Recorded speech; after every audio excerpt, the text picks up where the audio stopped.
conference.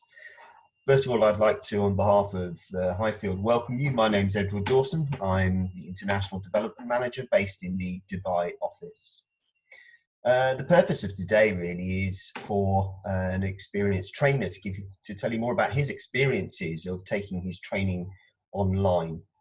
It's an opportunity for you to learn what other trainers have been doing. It's an opportunity for you to ask questions. Please, to ask questions, if you use the chat facility at the bottom of the Zoom bar, depending on what your device you're using, you will find a chat device. Please post your questions on the chat. I will be taking notes of the questions as we go. And then Steve Flaherty, who's delivering the webinar, will then stop at regular intervals for us to be able to answer some questions. At the end, we will answer further questions. And if we don't answer your question or unable to answer your question during this time, please do send it via email to Highfield. Please, again, keep your systems on mute. And what I'll do now is I will hand you over to Steve Flaherty. Thank you.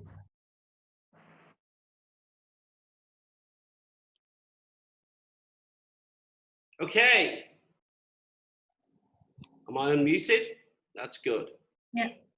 So, I'm super excited to be sharing this learning journey with you on behalf of Highfield. Yeah. What we're going to look at is redefining how we engage in regards to you as the trainer, adapting your training capability and delivery methodology during and even after the lockdown. This journey that we're going to go through is designed to enable you as a trainer, either a learning trainer or an actual experienced trainer, to redefine how you engage with your actual students. Now, as Ed mentioned, there are various ground rules in regards to our virtual journey together today. The first one, the webinar will last for approximately 1 hour. But as you'll very quickly see, I love to talk, so we may actually go over that 1 hour cycle. All microphones, as Ed mentioned, must remain silent during the course of this actual webinar.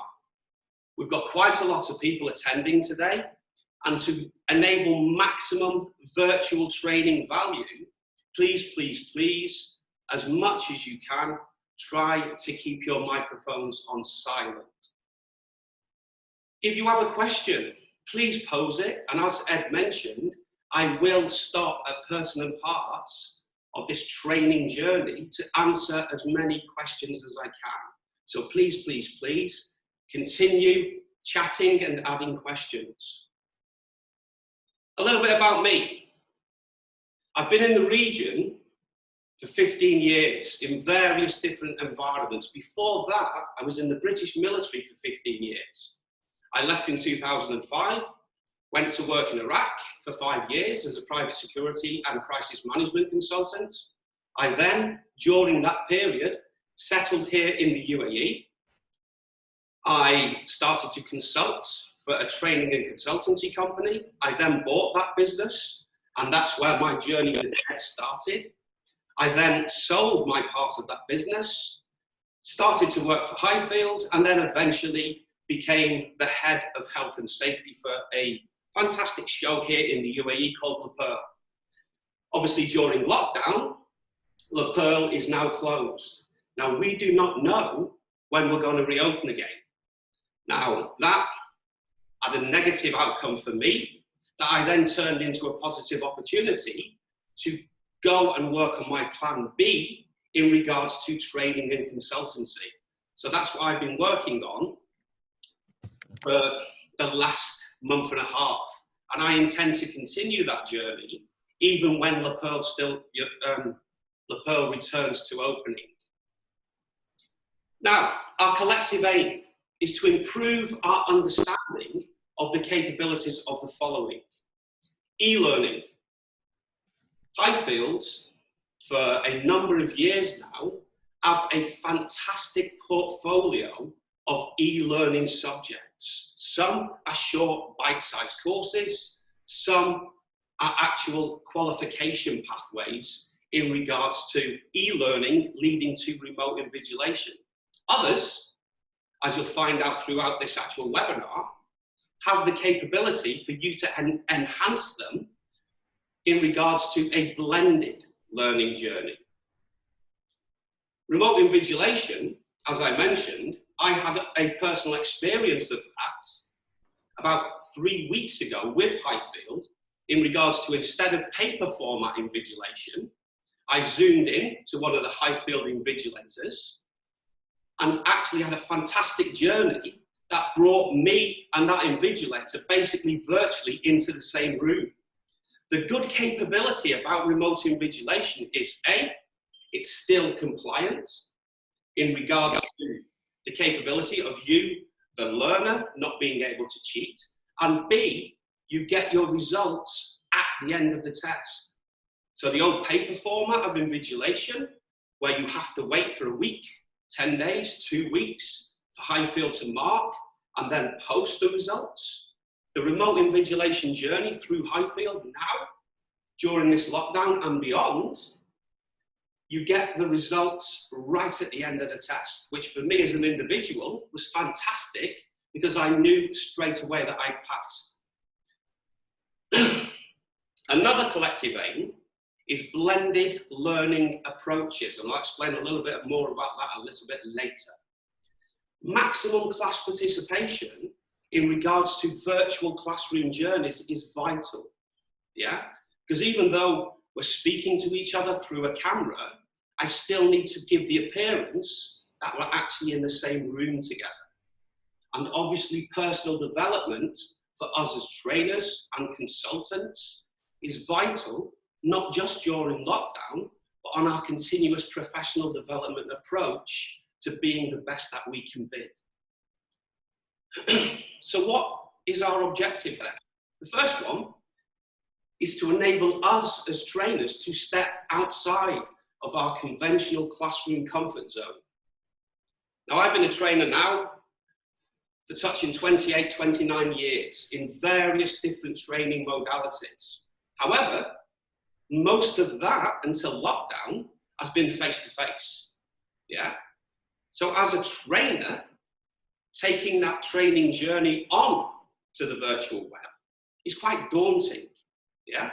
And we understand and are very mindful about that, me as a trainer, and obviously Highfield as the support process for us as trainers.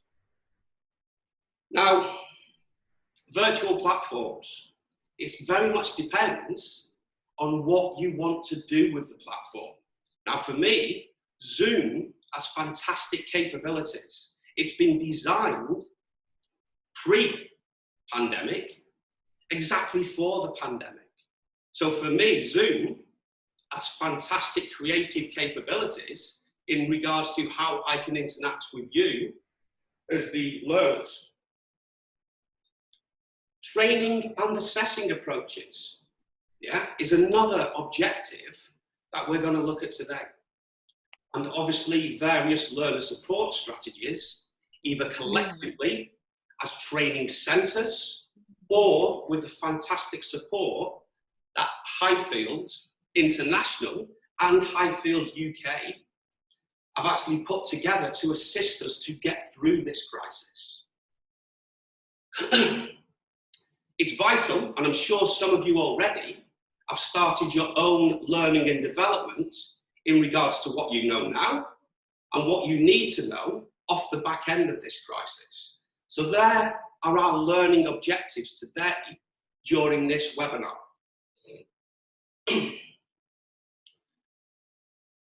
Even though more than 50% of the world are currently on lockdown, we're actually more connected than we think. Now, living in the UAE, before the crisis actually happened, applications like Zoom, we were not able to use. However, the United Arab Emirates government, through the TRA, relaxed their regulations in regards to virtual conference calling here in the United Arab Emirates, which I think is a very fantastic proactive measure. Because me, from a personal standpoint, I can now sit here in my house, and I am in my house, and connect with people all over the world. The last month, I probably spent more time than any other time in my adult life talking and engaging with my family back in the UK. So it's a fantastic time.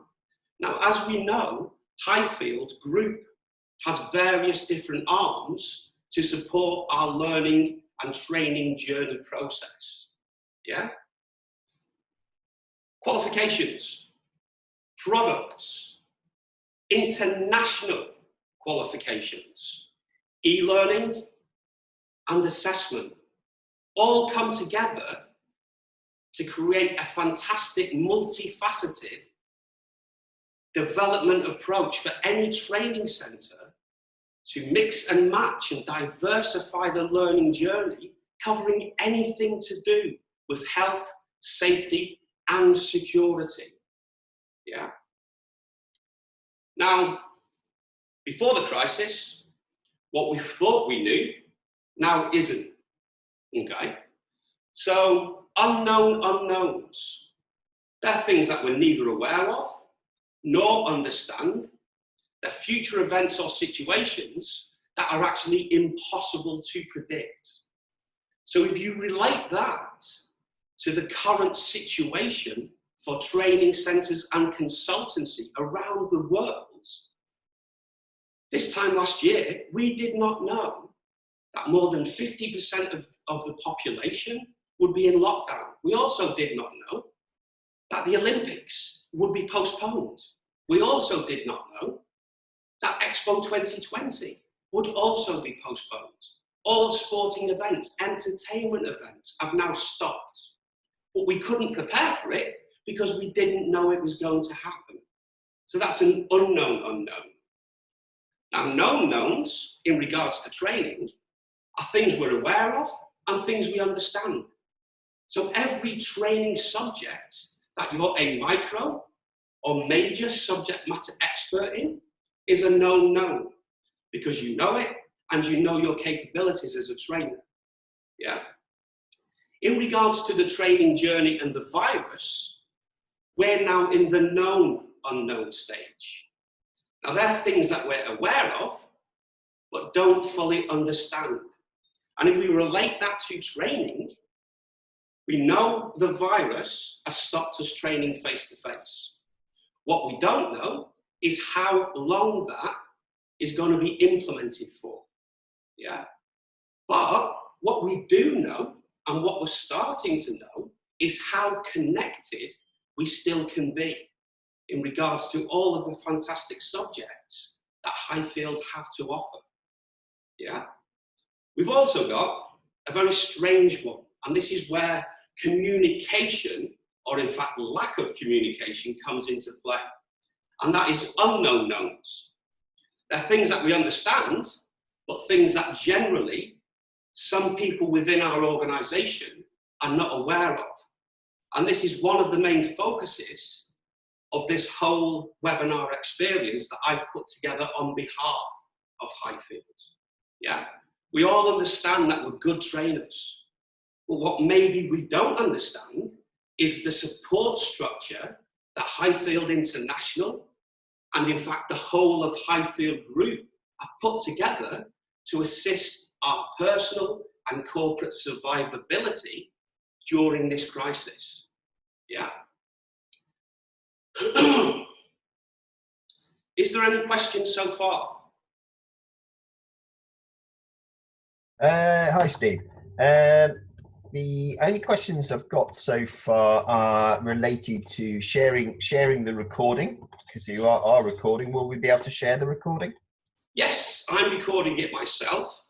At the very end, I will edit it and brand it with Highfield branding, and then I will upload it onto YouTube as a private link and share that with the Highfield International Office to then push out to everybody who's actually involved in this webinar journey. Okay, does that make sense? Yeah, perfect. Thank you, Steve. One of the other questions that came through was about CPD and will people receiving any notification they've attended the webinar. Yes, we will be putting together a digital CPD certificate of attendance for this webinar, so people can use that to evidence their continued professional development. So that's the only questions we've got at the moment, Steve. Those who are listening, please feel free to use the Zoom chat facility to ask questions, and then I will address them again once Steve has finished his next section. Thanks, Steve. No problem, thank you. So, this webinar is not about Highfield, yeah? It's about Highfield supporting us as training centres to either pave the way for new dynamics of learning or to actually collaborate together in regards to a divide and conquer approach for global survivability of training and consultancy capabilities. Now, as we all know, Highfield do have all the tools that we need. Highfield are very key in assisting us to develop those tools. Over the last month, I've had conversations with the founder of Highfield Awarding Body for Compliance, Mr. Richard Sprenger, in regards to joint capabilities for all training centres. I've had discussions with Ed. I've had discussions with UK business development managers who are now unfortunately on furlough. I've also had discussions with qualification development and my own centre manager, Roshna Raj. Okay, so the support structure is there, and Highfield are very forward-facing in regards to how they can support you. E-learning, fantastic platform. I was first introduced to the Highfield e-learning platform back in 2016 when I myself was a business development manager for the Highfield International Office. Yeah.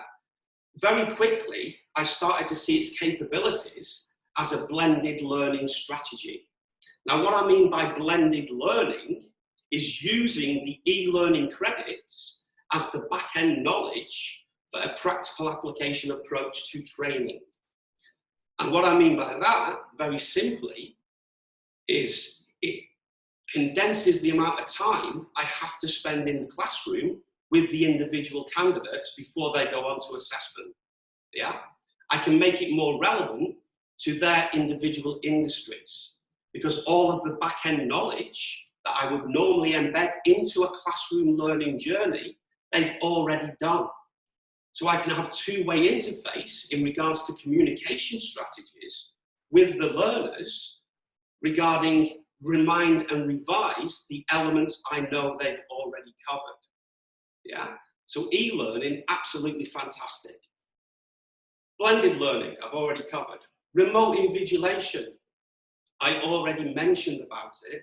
Highfield have invested quite a lot of money enabling, a remote invigilation process that is virtually the same as what you would do conventionally in a classroom. You need 2 devices with camera capability, one where the test comes up on, and the second one where the invigilator can watch the screen to make sure that you don't cheat. Yeah? A second measure that I think is really quite interesting is if you try to leave that particular screen, the test finishes because it's viewed as malpractice, and why are you actually leaving the screen when you should be working through the test? And it cancels the test. So that's another fantastic strategy. The support structure. Now, I've been with Highfield myself in partnership with various training centres for about 9 years. I've also worked with other awarding organisations, but from a personal standpoint, I've never found a more supported awarding organisation than Highfield.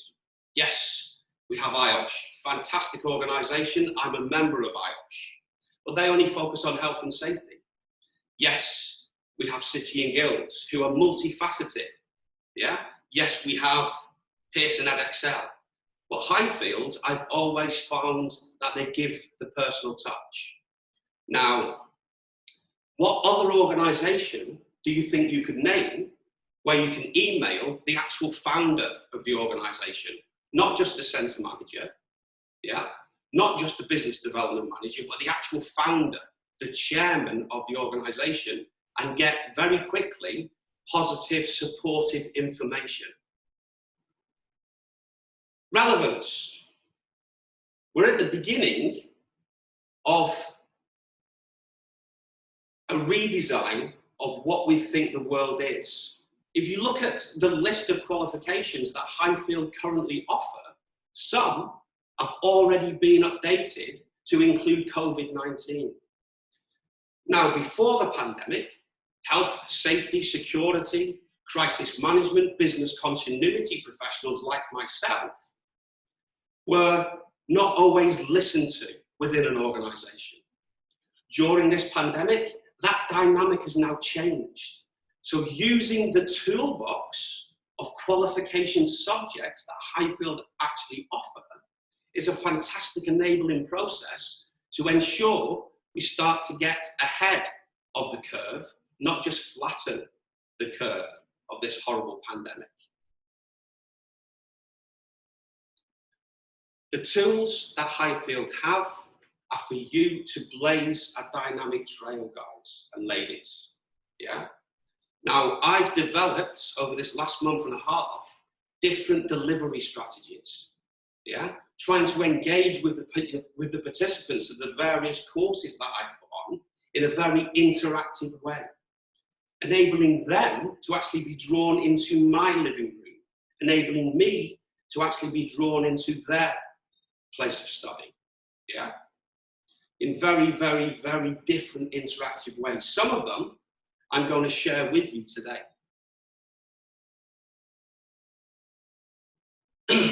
Training for virtual learners. Well, the first thing is, even though you're at home and you may not have left your home for a couple of weeks, make sure you turn up well presented. Yeah, make sure you turn up relevant to the actual learning that you're going to impart on people. Yeah. The setup of the classroom, as you can see, I'm not super close to the actual screen that I'm talking into. I'm using the camera and I'm staring directly into the camera. I've tried to use the things that I've got at home to create a good learning environment so people can see me. Not just my face up close, but actually me engaging with them and adding passion into the actual training journey. Okay? Use the tools that you would normally conventionally use in a learning environment. Use your space. Now, for me to create this space, I've actually converted my living room come dining room. Now, this picture I took this morning when I was setting up the space for this learning journey. So yes, you can't see most of it, but to my right, I have my sofa, my television. I'm using studio lighting because, again, I'm a really avid photographer, so I have these things at home. On the screen, you can see that I'm going to be using a flip chart, yeah, to again embed different learning and engagement methodologies. I'm using two screens, not just my laptop, but an actual computer screen. You can see if I was delivering a first aid course, I've also got various first aid props, but it's still my home, yeah. Any questions so far, Ed? On top of what we've covered? Yeah, we have a few more questions out here, Steve. So let me just go through. We've got a similar question that has come from Shihas and from Honor 10. I don't know whether Honor 10 Light is your name, but the question was revolving around Zoom and authenticity of being able to use platforms like Zoom. So the question is basically, Steve, if I can't use Zoom in my country or region, what are my alternatives? Other alternatives, you've got Skype. Skype for Business, you can create conference call. You've got other platforms like GoToMeeting. You've got a fantastic platform that Highfield use themselves called LifeSize. There are various other opportunities. Yeah. Now, some, like Skype, for instance, you may only be able to deliver to a smaller number of participants. Yeah. Zoom, for me to deliver to 100 people, which I am doing today, I've had to pay $15 a month to have that capability out of my own pocket. But I think it's worthwhile because it connects me with everybody. Yeah. So some of these platforms do come with a small price. Does that answer the question? I think so. Again, people can follow up later. I've got a question from Amjad, which I can probably answer, which is Amjad asking, do you have a tool for your training centers, which any particular centers are using? No, Highfield doesn't provide a specific tool. But again, you know, what we can do as Highfield is help advise you, hopefully, depending on which country you're in. Couple of other questions there that are a bit more technical. One regarding remote invigilation. Is this offered for endorsed and accredited programs? That's something, again, from learning development that I might have to answer separately for you. And also there, Radhika Vineeth wanted to know the procedure for conducting the food safety online, particularly for level 4 food safety. But again, Radhika, I will check the details of that one for you. Steve will be able to recount his experiences of doing level 3 food safety. Well, here's a question from Hidayat for you, Steve. What was the difference between the two certificates in slide 9? Slide 9. Let me go back to slide 9 so I can have another look.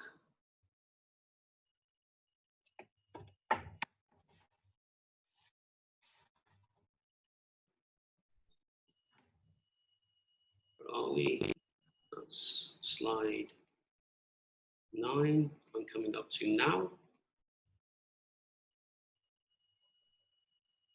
Okay, so the first certificate is Ofqual. Yeah. Now, Ofqual, for those who don't know, is the Office of Qualification in the UK. So the one on the right, as you look at it on your screen, is a UK regulated qualification. Yeah. So they're normally delivered through the RQF. And that one's relating to the level 2 award in food safety and catering. You see in brackets, RQF, yeah? They're Ofqual qualifications, so UK regulated. The one on the left is an accredited qualification. Now, accreditation means that the training centre has built their own qualification. They've pushed it through to the Highfield Qualification Development Team to have a look at in regards to, does it meet UK regulations in regards to the level that you think it's at. Now take, for instance, my training centre. We're currently developing a level 4 emergency and crisis management qualification to feed into our level 5, level 6, level 7 programs. Yeah. Now we're initially accrediting that at level 4. However, we have to prove through our actual assessment structure that it actually meets a level 4 standard qualification. So that's the difference between those two certificates. Okay, is there any more, Ed, before I move on? Because it's amazing how quickly time flies. We're already over halfway through this actual learning journey together. Yeah, and I've still got so much more to share with you. Right, just a couple on those. I won't go through every single one now. And those of you who I don't answer your questions now, I am taking note of them, and I'll also send messages via this Zoom chat. One quick question there that I can probably answer for you. Training providers basically the question is, do training providers need to record all the training? No, they don't need to record and share the training. But again, we can cover that on Ruchi separately. Can I just jump in there, Ed? Yes, please go. Now, I personally do, because I find it an internal quality assurance necessity for myself to evaluate my own training capabilities, for my peer trainers to evaluate and give constructive criticism on my training capabilities, and also as a process of external quality support if Highfield intend to audit me. So every training that I've been delivering over the past month virtually, I have in a hard drive and up on a cloud separately to enable Highfield, if they wish to audit me, to prove that I delivered the training properly and to the requirement. Yeah, so no, you don't need to, but I think it's a very important factor in regards to your own internal quality management structures and continue professional development as a trainer. And that's my own personal view. Okay, any more? One last one here, Steve, to be able to let you get on, because this is quite an important one. Basically, Highfield this is from Radhika. Radhika Vinny. Highfield is providing the classroom training certificate for online. Is it for online training also? So realistically, the question here, I suppose, is the certification same? Am I going to get the same qualification regardless of how I do my learning? Will the qualification be the same? Now, if you're doing, say, a level 1, level 2, level 3 food safety qualification, and due to whatever reason you can't actually get into a classroom, then you can do the e-learning first. Now, the e-learning is structured in such a way that after you've completed each unit, you're assessed. To enable you to move to the next unit, you have to get 100% for the first unit. Okay? That's the first interesting factor. The second interesting factor, if you don't get 100%,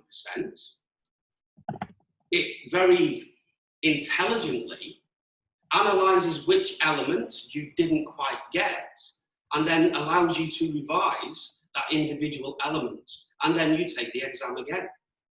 At the end of the e-learning credit journey, you get a certificate of completion. Yeah. Now that in itself isn't the qualification. It's just proof that you as an individual have completed that e-learning credit.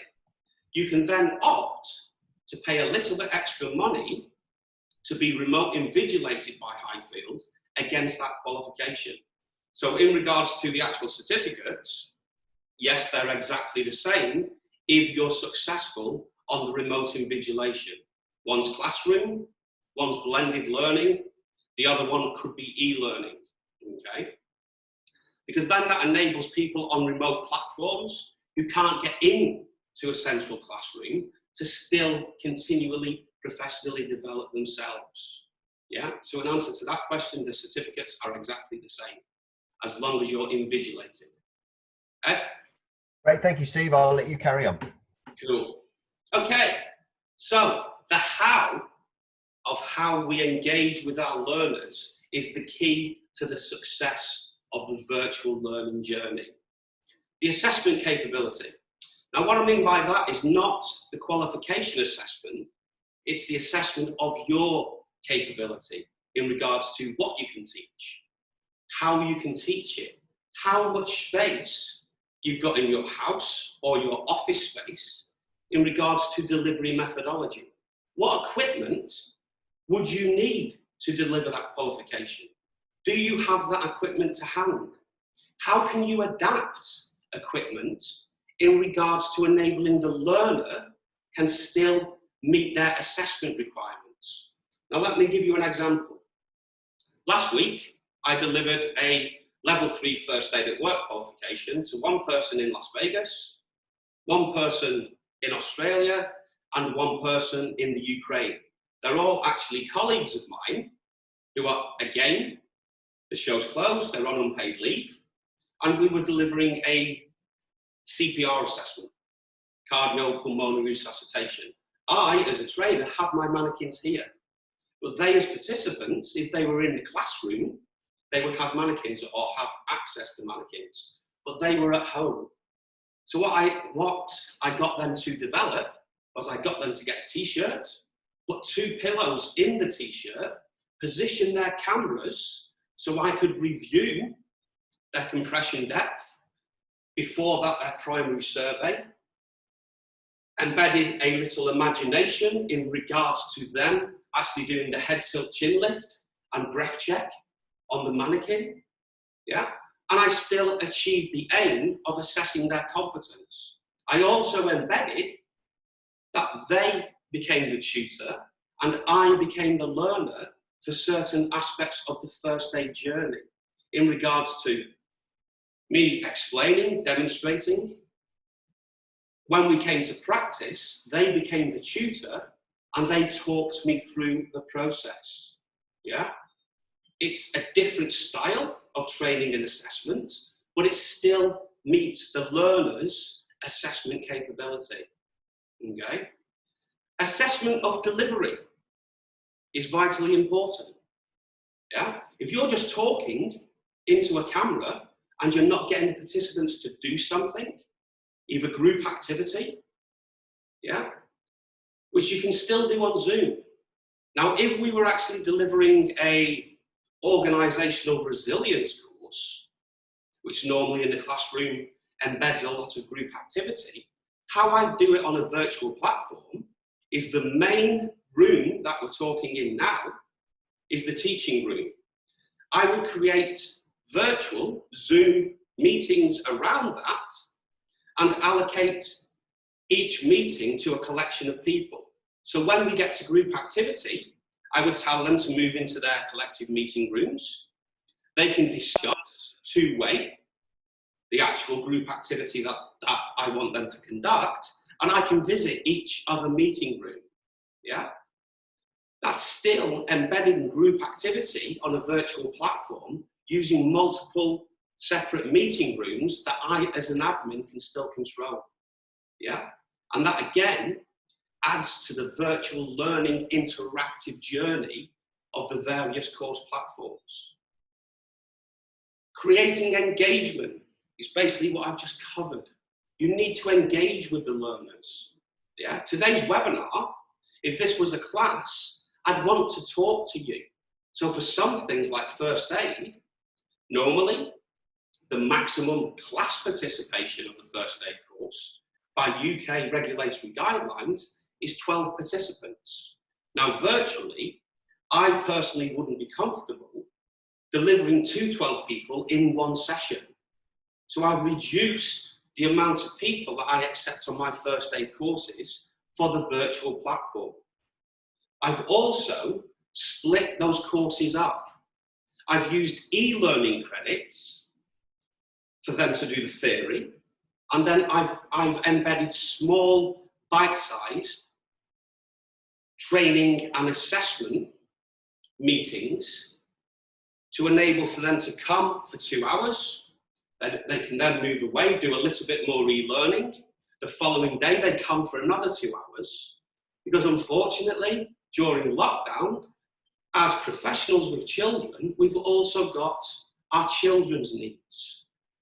During school time, they're also going on their virtual learning journey. So am I delivering in a full day, one course? No. My longer courses, my risk and crisis management courses, I'm delivering over 5 days in short 2-hour blocks, yeah? And then having WhatsApp engagement to ensure the interactiveness of a two-way communication between myself and the learners. Blended learning, it's a fantastic, fantastic thing. Does it fit every learning modality?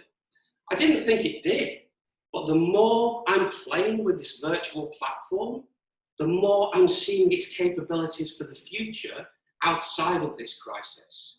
Now, one of the worst challenges for me to train to a corporate entity is to get people into the same room at the same time. Embedding blended learning, using e-learning as a platform, overcomes that aspect. Because as I mentioned before, it reduces the amount of time a person needs to physically sit in a room. Highfield do have the capability of a learner management system as well, and giving that to larger organizations to analyze each individual's learning journey through the e-learning process. Yeah? So for further information on that, again, please reach out to your centre manager to discuss its capabilities and branding. Continuous engagement with your learners is vital, using things like WhatsApp, yeah? Creating a WhatsApp group around the training activity.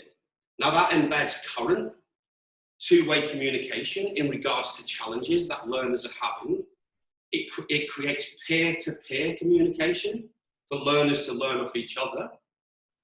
It also creates the fantastic ability for after-course back-end support from you as a training centre and also learner to learner, because we all learn from each other. So there are things that we've been doing even before this crisis, continuing to back-end support all of our learners regardless of subject that they thought or that they were undertaking. Now, creating a classroom experience does take time.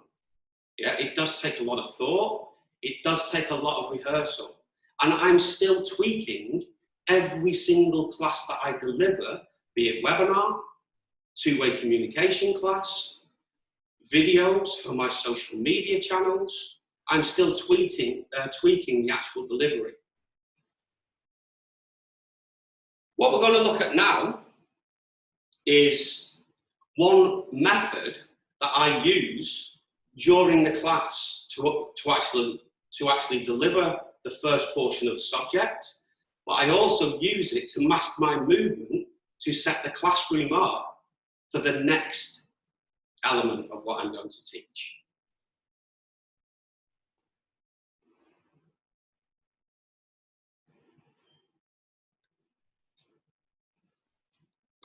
As you can see from the diagram, there's a clear decision-making process to make during a choking casualty.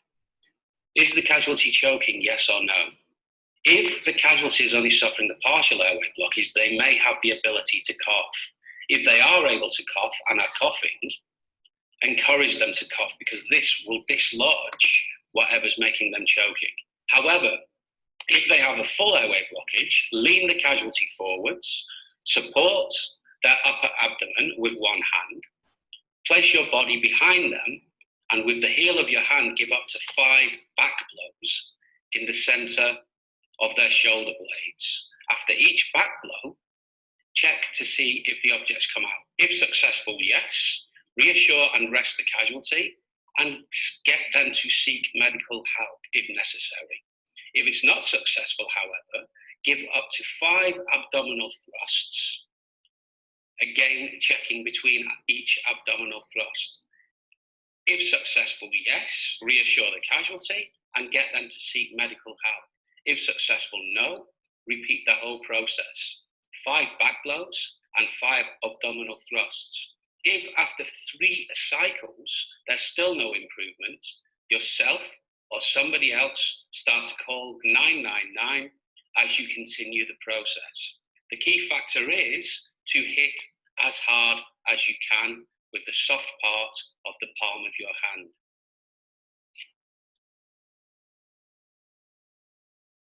Okay, I'm going to stop share screen now. Okay, because I want to discuss the reason why I used that video for today. Now, as you can see, I brought a whiteboard with a flip chart with me. Okay, now in the conventional term, the slide video that you just saw, I would use for a first aid course, yeah, to embed masking my movement to bring this whiteboard or an actual mannequin or an individual to give practical application approaches. For the purposes of this demonstration, I brought my whiteboard, okay? So what I'm going to go through now is a very quick, informative, dynamic risk assessment process relative to COVID-19, okay? Now, dynamic risk assessment, for those who are not aware, is a process that we go through almost subconsciously throughout our whole life. Yeah? As soon as we open our eyes in the morning, we're looking for hazards, things that can cause us harm, And then we're making a decision-making process in regards to what are the risks. We're furthering the decision-making process in regards to how can I control that risk? What things can I do to reduce that risk? What I'm basically talking about is POP, yeah? People, objects, and places, yeah? That's a fantastic acronym to remember a dynamic risk assessment, which is a visual appraisal of any given activity during your waking day. People, the what, yeah? During normal work activity, or normal home, leisure activity, we're analysing people for various threats. It's very relevant during COVID-19 as well. What are those people doing? Yeah? Where are they doing it? And will that impact on me by interfacing with them? Yeah? Are they coughing? Where are they going to? What are they touching, etc.? Because then I can start to analyse, do I want to interface with that person? Or do I want to be very courteous and move out of their way in regards to keeping a 2-metre distance? So that's people. In a normal work environment, what would be what are they doing? Or what are they doing that could impact me? What are they doing that could harm me? It's very similar for COVID-19 as well. Objects.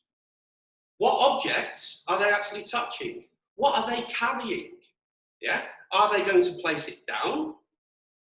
Will the action of them placing it down directly impact me because I have to pick it up? And again, this is very relevant for COVID-19. Where are they placing the objects? Yeah? Where in relation to me is that object? It might be a door handle that I may have to touch. How can I reduce the risk of the potential of me catching COVID-19 from that door handle, from that supermarket trolley? Yeah? Will that object, if I do touch it, directly affect me? Yeah? How can I mitigate the risk of that object affecting me? Things like wearing PPE, washing your hands, etc. Yeah? If I touch that object and then place that object down, what am I going to do with my PPE hand? Yeah? Because subconsciously, and I see it all the time when I go out for my 1 hour a day exercise that we're now allowed to do here in Dubai, people touching things with a glove on, thinking the glove protects them, and then touching their face, touching their mobile telephone, and then putting the mobile telephone up to their face. Yeah? Infection control in regards to reducing the risk of infection transference and being mindful of it during this horrible time is vital. Okay? And where are those objects? The last part is places.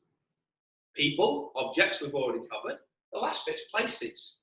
If I go a specific direction to a specific place, what are the risks to me? It may be a narrow alleyway that I can quite clearly see people are coming down towards me. Am I going to make the decision to walk into that alleyway? No, I'm going to wait until they clear, enabling for me to keep my 2-metre social distancing before I make the decision to walk down that alleyway. Do I really need to go to those places? Is it a journey for me to get food that I actually need or food that I just want? Yeah? During this time, we have to minimize the amount of time we do spend outside because that will enable for us to globally flatten the curve and get over this and continue to do business. The more we pay lip service to dynamic risk assessment, especially now, the more at risk we are. What? And obviously where in regards to places. The where, if I go to the specific area, where is it? Is it an area of heavy population? Yeah? Now, the reason I used the flip chart was not to teach you dynamic risk assessment, but just to give you a different process of actual delivery in regards to virtual engagement. Okay, I'm now going to share my screen again, and I'll answer a few more questions.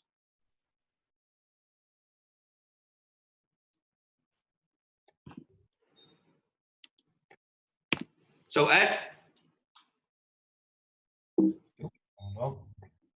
Yeah, Barry, we've got some nice questions coming in. Thank you for those who are feeding in and being patient. As I said before, if we miss any, please do let me know. Bear with me.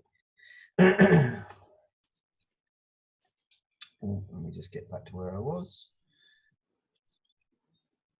So Arif Taskeen has a question about first aid, which is, can we use videos for CPR or other practical methods?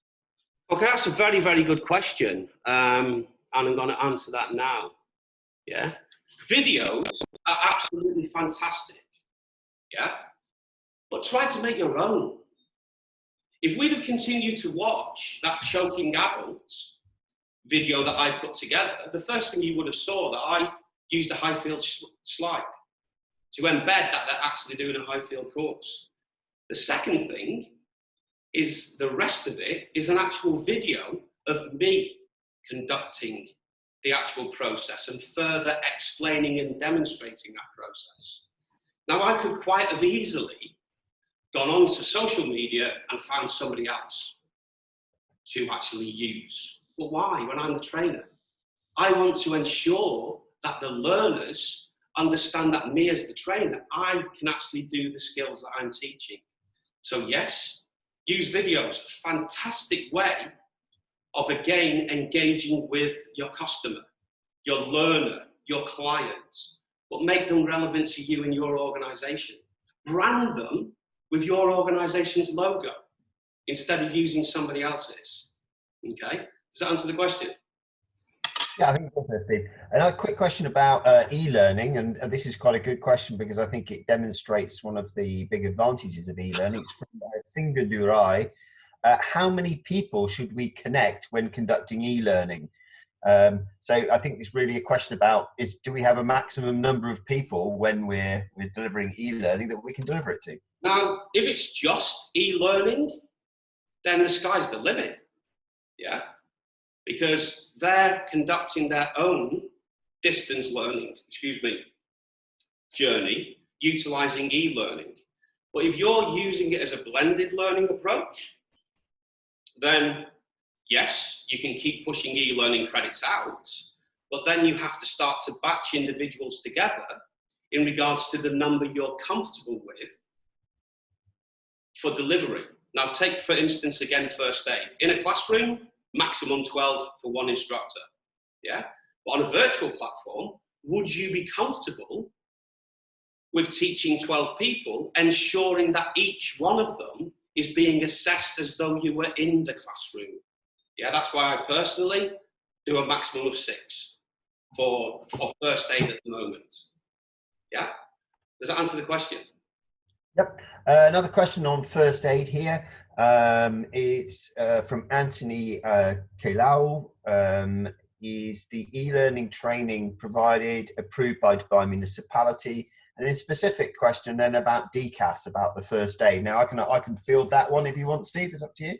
Okay. Well, DCAS for international qualifications, as long as it meets Highfield's guidelines, and you as a training centre are actually DCAS approved, then yes.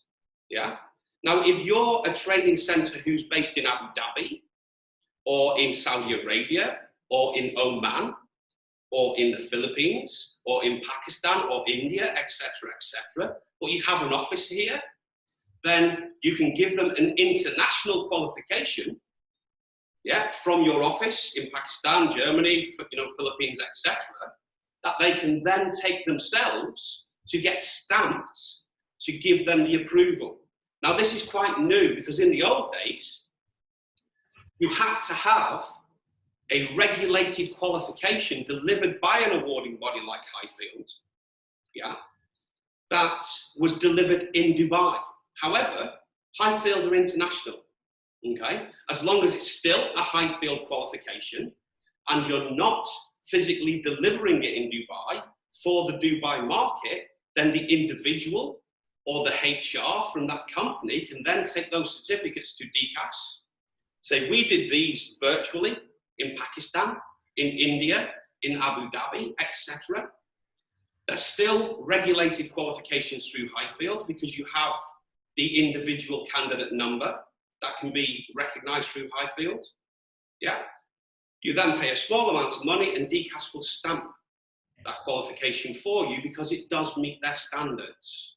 Okay.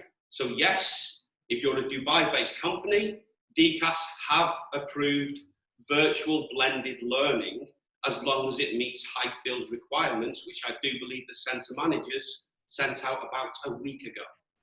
Another question, please. Yep. This is from Shahid from ADNOC. So the e-certificates are being issued at the moment, obviously because we're at a distance. Will they be able to get hard copies from Highfield once work is resumed? And so again, I can answer that in the affirmative. Once we're back to normal, then we can start issuing hard copy certificates. However, I'd say to any centre, start thinking about e-certification. It's a bit like what we're doing now is webinar and e-learning. It's the way forward, e-certification. I'll take, what's your thoughts on that, Steve?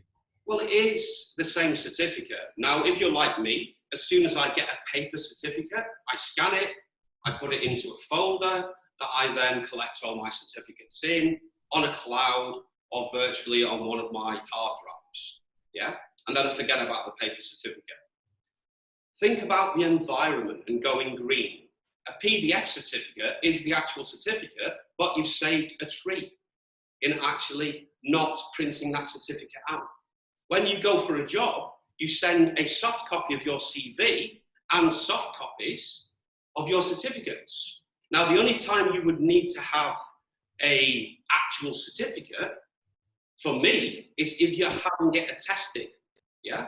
Now, when I went through the process of being DCAS approved, when I ran my own company, I had to give copies of my certificates. They never asked me to actually see the certificate itself. Because again, Highfield have the process of stopping malpractice in regards to copying certificates because your certificate has got a number. That number is relevant to just you. Okay? So there's a process of investigation in regards to the credibility of that certificate. So for me, I don't want a paper certificate. I love the fact that Highfield are now giving out PDFs because it saves the environment. And for me, looking outside in Dubai, I've never seen such fresher air. So I want to continue that process. Yeah, Ed? Okay, and we have a question from, very good question here from Tin Lat. In some training, group activities are involved. How can these be managed online? Definitely. Now, I think I covered that, but I'll clarify it again. Yeah. The main meeting room that we're in now is the main training room. Through Zoom, I can create sub-virtual breakout rooms, and before the course, allocate that ID for that specific meeting room and the password for that specific meeting room to a collection of learners. So take, for instance, I'm delivering a crisis and emergency management course. I've got 20 people on that course. They're all on a virtual platform. We're all in one room, their microphones are muted. At pertinent points, when I want to embed group activity, I've already allocated them in batches of 5. So I've created 4 separate rooms, like a virtual breakout room, okay? So at pertinent points, I tell them now, go to your group rooms where their microphones are unmuted and they can talk to each other and see each other as if they're across the table from each other. That also gives me the ability to pop into each of the rooms and directly engage with that group activity, as you would do in a classroom. Yeah. So there still is the capability of actually doing that, and we've trialed it and used it ourselves to create maximum group activity engagement. I hope that answers the question, but if not, reach out to me and I can email the structure of it for you. All right, Steve, I think we've got a few other questions I'll keep writing down. I don't know what everyone's time is like. How much more do you have now, Steve? Okay, I've only got a little bit regarding personal development strategies. Okay. I'll summarize and then I'll finalize the questions. So personal development. How can you utilize the time? Now, if you're like me, I'm not always training. I'm not always consulting. I'm focusing on myself and my own learning journey. What I said right at the very start is I've continued my professional development with Highfield. I'm now a food safety trainer up to level 2. I've completed my infection control qualification to enable me to start teaching infection control. Okay. Before this lockdown, yes, I'm a health, safety, security and crisis management professional who had an understanding about food safety, but I didn't have the qualification. So for me, it was a fantastic opportunity to upskill. Yeah. I'm also conducting my certificate in education and training. For a long time, I've only had my petals, which is the old preparing to teach in a lifelong learning centre, level 3 in the UK.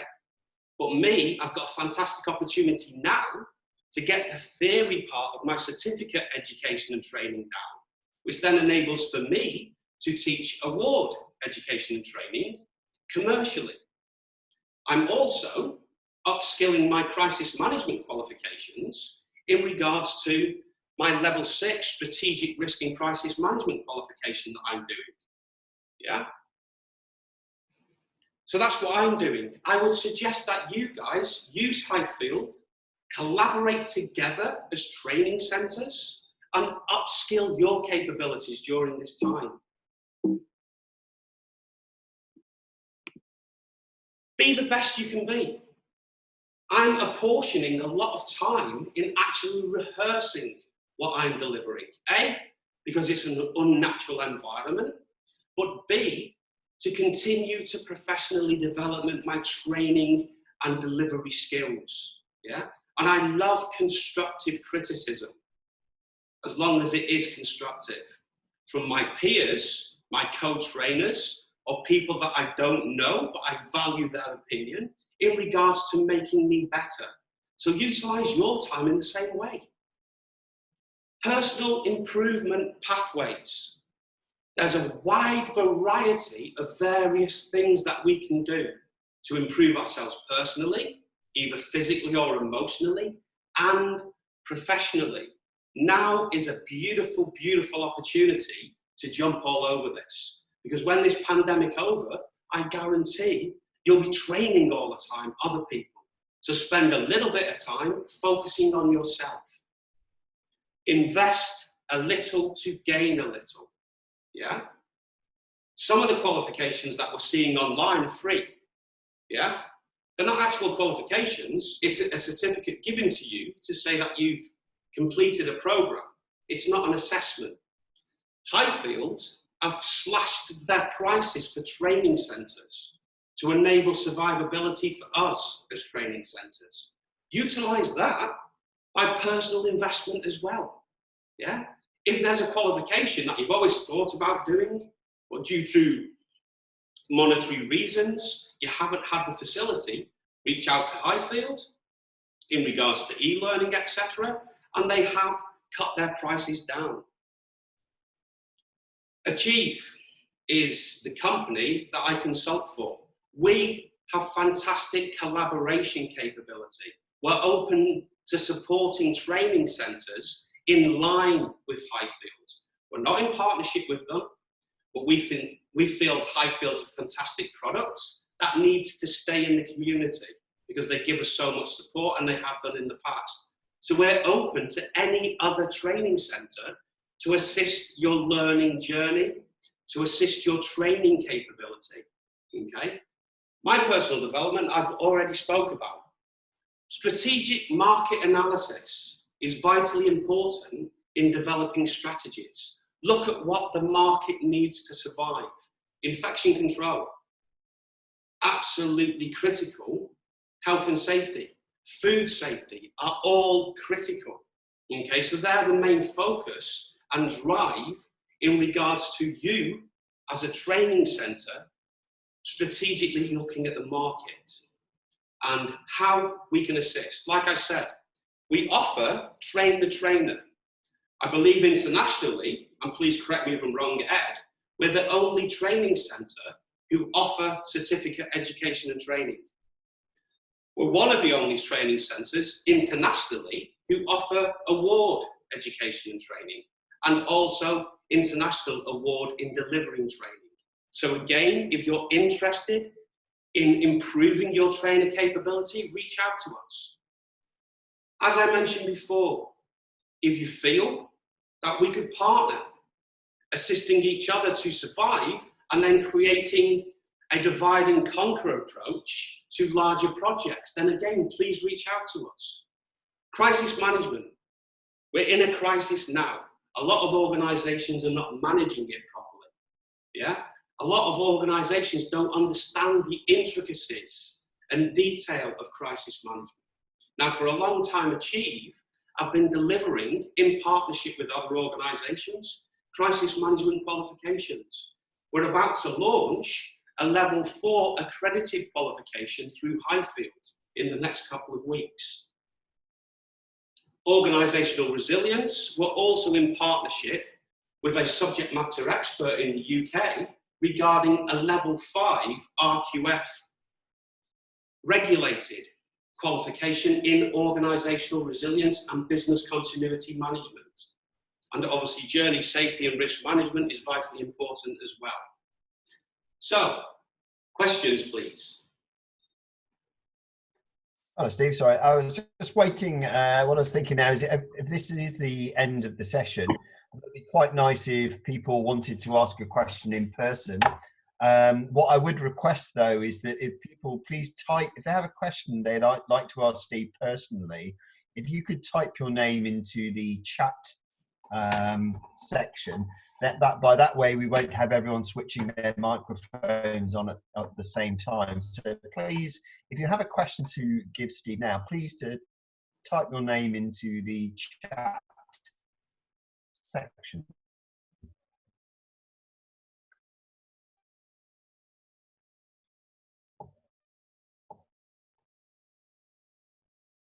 Noor Mudasir Khan, if you want, you can ask your question in person by unmuting yourself. If not, I can ask the question for you. Can the centres hold their own remote invigilation, or is it mandated to get it done through Highfield? At the moment, to test the capability during this time, I spoke with Richard regarding this subject because I'm very, very passionate about controlling the remote invigilation myself. And what I was told was to iron out any crinkles, to make the invigilation the best it can be. Highfield are going to do it first. And then training centres, they will engage with us on an individual basis in regards to holding our hand for remote invigilation, which would mean I'd run the invigilation, a Highfield invigilator would sit in on that invigilation and audit me. Yeah, that's what I took away from, from Richard's actual conversation I had with him a couple of weeks ago. So at the moment, no, but in the short-term future, maybe within a month or so, then yes, I do believe that it will be able to happen. Anything to add on top of that, Ed? No, that sounds sensible. Effectively, what we're looking at is, again, we're looking at reasonable adjustment. The reason that Highfield are holding the invigilations at the moment is we want to maintain the integrity of the qualifications. It's a harder thing to do than you think to invigilate effectively remotely using video, because you have to check various aspects of what's actually happening in the room, in that area, to ensure that the assessment is being held under proper exam conditions. A question from Muhammad. Can we video record our training sessions and use that recording to deliver the next batch? For some elements of a blended learning approach, then yes, could. However, If you're just using a video recording and you're not actually there yourself, then it's kind of disjointed, because how can you embed assessment methodologies?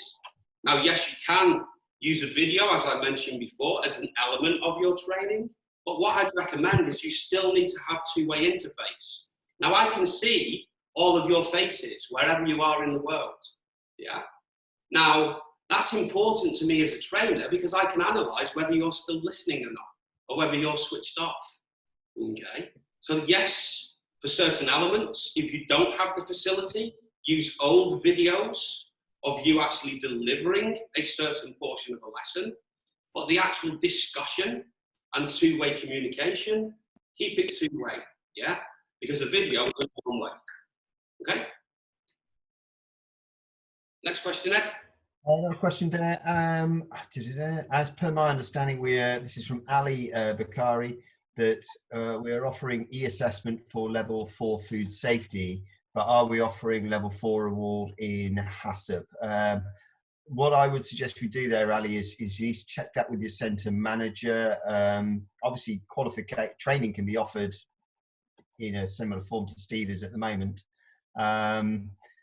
So we'll check that one with your centre managers.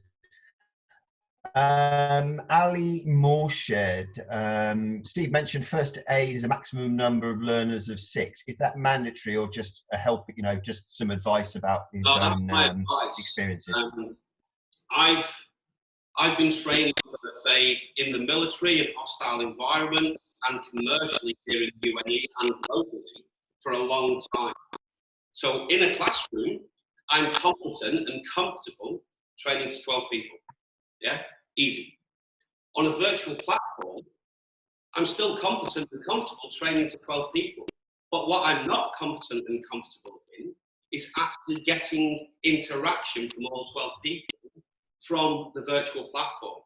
I'm a very big believer in giving training value, not just taking people's money for taking money's sake. When I deliver a qualification, the training and assessment methodology of that qualification are important to me, yeah? Not just the endpoint assessment, okay? The training and training value and interaction is vital, okay? So for me, I keep it to 6, but if you believe that you can actually do 8, 10, 12, then crack on. Because regulatory requirement in regards to maximum participation is 12 people. Yeah, Ed? I'm lucky to have Anna. Anna, on the other hand, Anna Cruz has just informed me that we can do level 4 for HACCP. Fantastic. Okay. So that's, you can crack on with HACCP level 4. Good. A very good question here from Anthony Kalao. Even after the COVID pandemic, can we still do the online e-learning by Highfield? From my personal perspective, definitely. Because e-learning was here before the pandemic, yeah? Blended learning and blended learning strategies are redefining how we learn, yeah? We're actually proving capabilities of platforms like Zoom. So from my perspective, regardless of us coming out of this pandemic, we're going to continue for certain things to use a virtual platform, to engage globally with clients, as opposed to having to travel globally to clients. Because again, I'm all about saving the environment, yeah? Lots and lots of aircraft in the air, me having to travel around the world and engage with clients is not good for the environment. If I can do it from the comfort of my home to anywhere in the world, and it meets Highfield's requirements, I'm gonna do it. Because this is redefining how we learn, okay? So it's not just crisis, we're actually redefining our learning and development training journey because of the crisis, for the future, when we come off the back end, yeah? So for me, I'm gonna continue. Okay, nice couple of other nice questions coming in here. One from Ruchi Dawar. How about taking attendance for a session? How would you take attendance, Steve? Easily. Now, what I'm using now is I'm using 2 assistants. One of them's Ed, yeah, who's my Q&A co-host, for want of a better word. The other person is Anna Cruz. What she's doing is she's controlling the administration and back end. So when you all came into the room, yeah, she can analyze who is actually in attendance. So even though, say, 100 people are supposed to be in attendance today, there's actually only about 85 of you who actually turned up. So instead of giving the certificates to 100 people, 85. Off the back of that, if you have something like this, iPad, yeah, I can send a PDF document to any participant. They can print it off and sign it, send it back to me, or I can use this pen and actually sign the document myself on the iPad. Yeah, so there's various ways that you can actually take attendance. Videoing each individual introducing themselves, actually getting them to show their identification. Yeah, which regarding remote invigilation 1-on-1, they have to do anyway. Okay, so yes, there are a whole plethora of ways of overcoming these challenges. Yeah. Next question, Ed. Question from Ban Shidari. How can I support students taking Highfield e-learning for first aid training? Well, for first aid training, e-learning is only part of it. That forms the basis, as in the theoretical side of first aid, to then the practical application approach that you interface with them. Now, there's various different ways you can do that. Either as a large corporate or a negotiation with Highfield International regarding the LMS administrator rights to the e-learning platform, or WhatsApp group, yeah, where you're interacting with them on a daily basis, asking them how are they finding it, do they have any questions, etc., etc., etc. It's taking a proactive standpoint in regards to what could potentially be a negative outcome. For first aid, it's so super important that as many people as possible understand it. So for me, I'm offering the training for free, yeah? If people then want to get the certification, that's when they have to pay a small amount of money, and some of that money I'm actually donating to charity, either here in the UAE through the Red Cross, or in other parts of the world, through the Red Crescent, sorry, or in other parts of the world, the actual Red Cross. Yeah? So I'm delivering training, which is vitally important to deliver free. If they want a certificate, that's when they have to pay money, but they're not obliged. I'm more than happy to train as many people as I can in first aid for free. Yeah, it's just they don't get a certificate unless they pay the money. Okay, Ed? Gapika has asked, can we request Highfield for written guidelines to comply with the standards? Now, from a first aid standpoint, we've already done that, and they can be requested. I think they're available online, actually.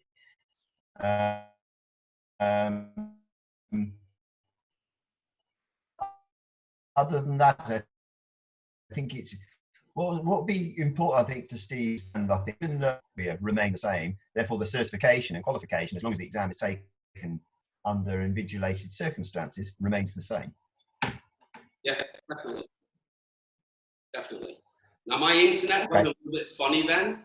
You will get technical problems, guys, with virtual platforms because it's electronics, it's artificial intelligence, it's intelligent automation.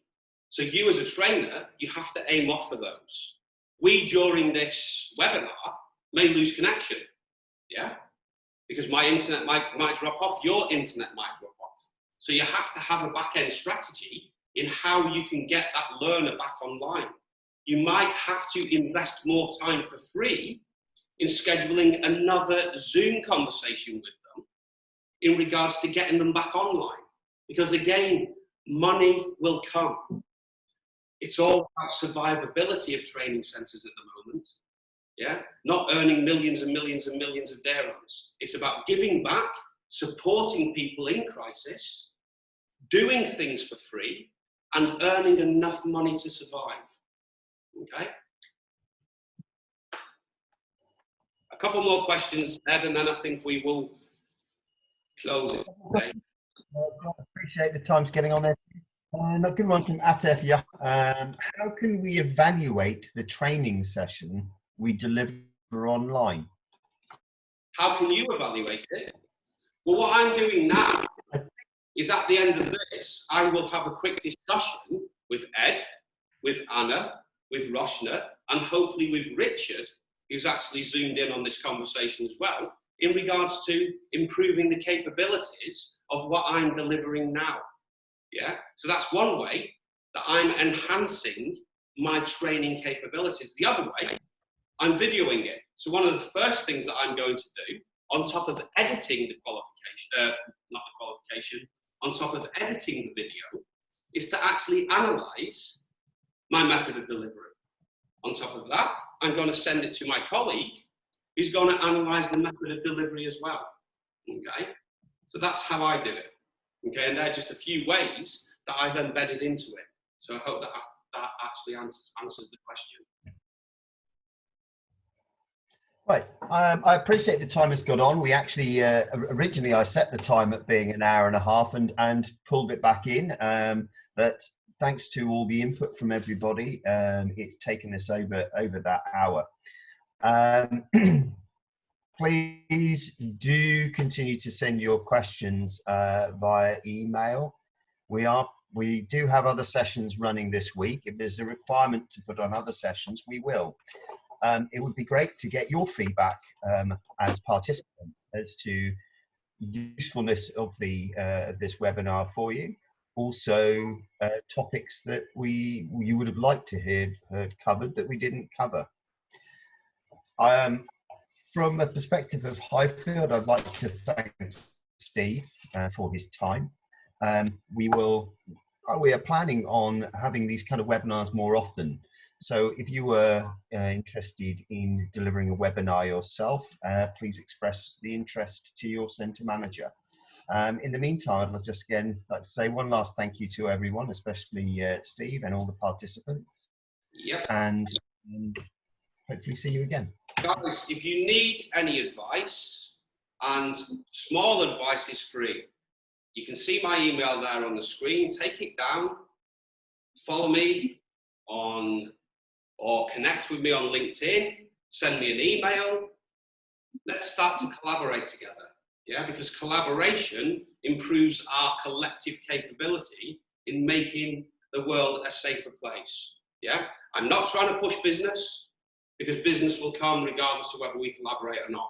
I'm very passionate about passing on the lessons that I've learned to other people, so you don't have to make the mistakes that I've made.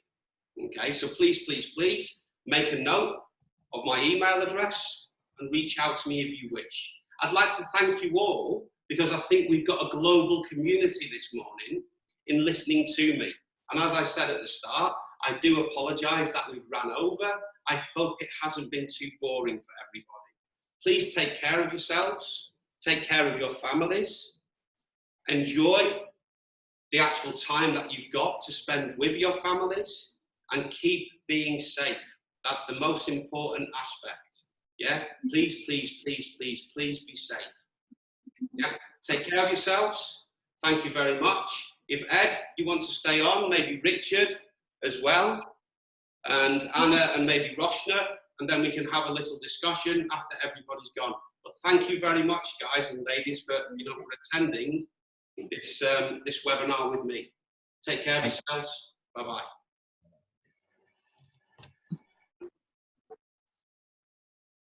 Anna.